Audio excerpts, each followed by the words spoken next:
The 10 biggest exercise myths, debunked by science and health experts. At Wesha TV we share limitless knowledge. Between Instagram influencers, fitness bloggers, and self-proclaimed gurus, there's a veritable treasure trove of information out there about exercise. But unfortunately, not all of it is accurate.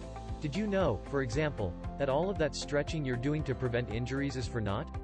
Or that you should be ending your workout with cardio, not starting with it? And you probably believe that muscle weighs more than fat, right? Yes, the chances are high that you're going about exercise all wrong. Watch on to find out whether or not the so-called truths you've long believed about exercise are actually backed by scientific studies and doctors. After that, you can start working out smarter and more effectively today. Number 1. Stretching prevents injuries.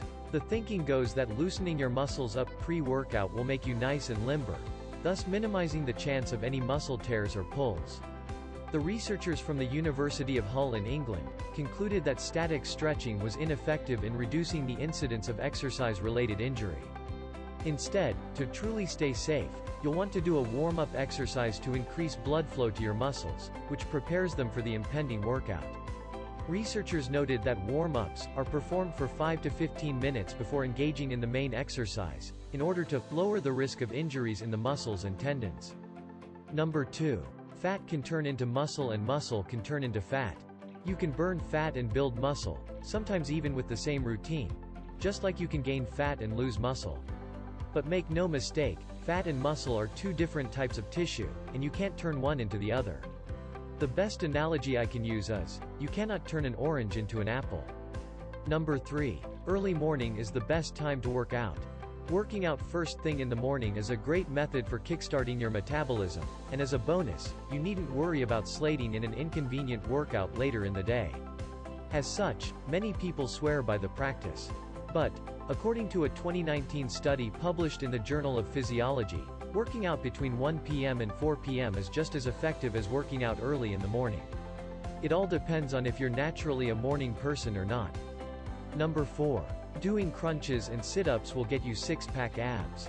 Crunches, sit-ups, and other ab exercises are great for building core muscles and, if done frequently and properly enough, they can help tone your abs into a sheet of muscle. But only if you have a good diet in place. The saying, abs aren't made in the gym, they're made in the kitchen, is at least partially true. There seems to be a lot of misconception about looking cut, ripped, shredded, or whatever you want to call it. If you have a thick layer of fat surrounding your abdomen, you're not going to see the tendinous intersections that create the 6 or 8-pack. It doesn't matter if you have the ability to literally do 100 sit-ups in a row or if you could deadlift 400 pounds. Number 5. You should hit the gym every day. Simple logic dictates that more exercise means better health, and that, if you can swing a daily visit to the gym, you should. But your body needs to rest and allow muscles to cool down. Skipping rest means that, once you get back to the grind, your muscle fibers will be too worn out to grow. Over the 24 to 48 hours following your workout, your body struggles to rebuild those muscles, resulting in their improved strength, endurance, and tone. You've probably felt this happening, in the form of soreness and tightness the day after a good workout.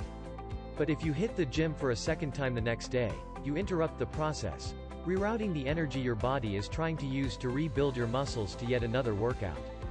For the best results, take a day or two off each week. Number 6. You should do your cardio first. When it comes to losing weight, many people head straight to the treadmill. But if your goal is to burn some serious calories, don't avoid the weight room. According to 2019 research from Harvard Health Publishing, a person who weighs 155 pounds burns, on average, 112 calories from 30 minutes of weight training, or 224 calories in an hour. And while it's not as much as running, which by comparison, burns 298 calories in 30 minutes for a 155-pound person, it's certainly nothing to scoff at. Number 7. To get large, you must lift large. A 2016 study published in the Journal of Applied Physiology conducted at McMaster University seems to disprove this pervasive exercise myth. Researchers tested two groups of lifters. One group lifted heavy weights for 8 to 12 reps, while another lifted light weights for 20 to 25 reps. At the end of the 12-week study, participants from both groups gained the same amount of muscle on average, about 2.4 pounds worth, proving that the number of reps and the amount of weight lifted are what collectively builds muscle. Number 8.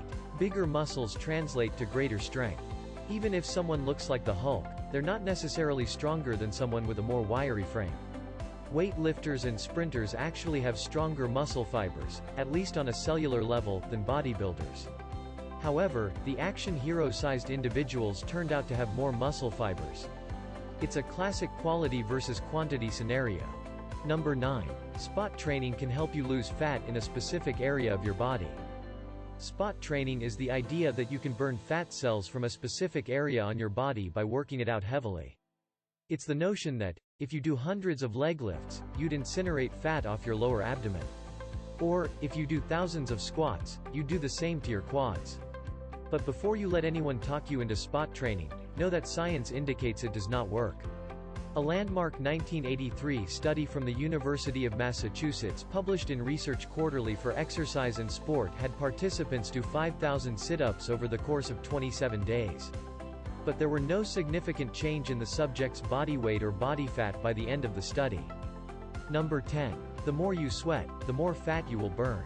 During an intense cardio session, you may feel like the pounds are literally sweating off of you. But sadly, that's not the case. According to 2008 research in ACSM's Health and Fitness Journal, you indeed lose weight when you sweat, but you are losing water, not fat. Sweating is your body's way of cooling down by releasing stored hydration. All it means is, you need to rehydrate. Thank you for watching. For more education content, check our prescription below. Don't forget to subscribe and hit a notification bell icon.